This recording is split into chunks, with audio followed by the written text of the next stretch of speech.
ചൂരൽമലയിലെ ആ വലിയ ദുരന്തം അത്ര പെട്ടെന്നൊന്നും മലയാളി മറക്കില്ല. ലോകത്തെ തന്നെ പിടിച്ചുകുലുക്കിയ ഒരു ഉരുൾപൊട്ടലായിരുന്നു അത്. നമ്മൾ അടുത്ത കാലത്തൊന്നും ഇത്രയും വലിയൊരു സംഭവം കണ്ടിട്ടുണ്ടായില്ല. വിഷയത്തിൽ കേരളം ആകെ ഒറ്റക്കെട്ടായി നിന്നു. സർക്കാരും ജനങ്ങളും എല്ലാ പുഴുക്കുത്തുകളെയും തരണം ചെയ്ത് ദുരന്തബാധിതർക്ക് കൈത്താങ്ങിയായി. കേന്ദ്ര സർക്കാർ അങ്ങേയറ്റം അവജ്ഞയോടെ ഈ വിഷയത്തെ കണ്ടപ്പോൾ അതിനെ തരണം ചെയ്യാൻ കേരളത്തിനായി. ദുരന്തബാധിതർക്ക് ധനസഹായം, വാടക വീടുകളിലും മറ്റുമായുള്ള പുനരധിവാസം എന്നിങ്ങനെ ദുരന്തബാധിതരെ ജീവിതത്തിലേക്ക് തിരിച്ചു കൊണ്ടുവരാൻ കേരള സർക്കാർ ചെയ്ത കാര്യങ്ങൾ ചെറുതൊന്നുമല്ല. അപകടമുണ്ടായി മാസങ്ങൾക്കുള്ളിൽ ദുരന്തബാധിതരെ പുനരധിവസിപ്പിക്കാനുള്ള ടൗൺഷിപ്പുകളുടെ മാതൃക പോലും തയ്യാറായി. അതേസമയം കേന്ദ്രം എങ്ങനെയെങ്കിലും ദുരന്തബാധിതർക്ക് പണി കൊടുക്കാൻ പറ്റുമോ എന്ന് നോക്കി നടക്കുകയാണ്.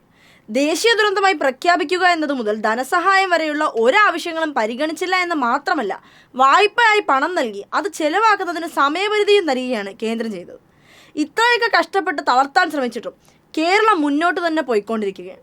കേന്ദ്രത്തിൻ്റെ സാമ്പത്തിക ഞെരുക്കങ്ങളെല്ലാം തരണം ചെയ്ത് മുണ്ടക്കൈ ചൂരൽമല ദുരന്തബാധിതരെ പുനരധിവസിപ്പിക്കാനുള്ള ടൗൺഷിപ്പ് നിർമ്മാണത്തിന് ഈ മാസം 27-ന് തറക്കല്ലിടും. തറക്കല്ലിട്ട ശേഷം ദ്രുതഗതിയിൽ തന്നെ നിർമ്മാണം പൂർത്തിയാകും.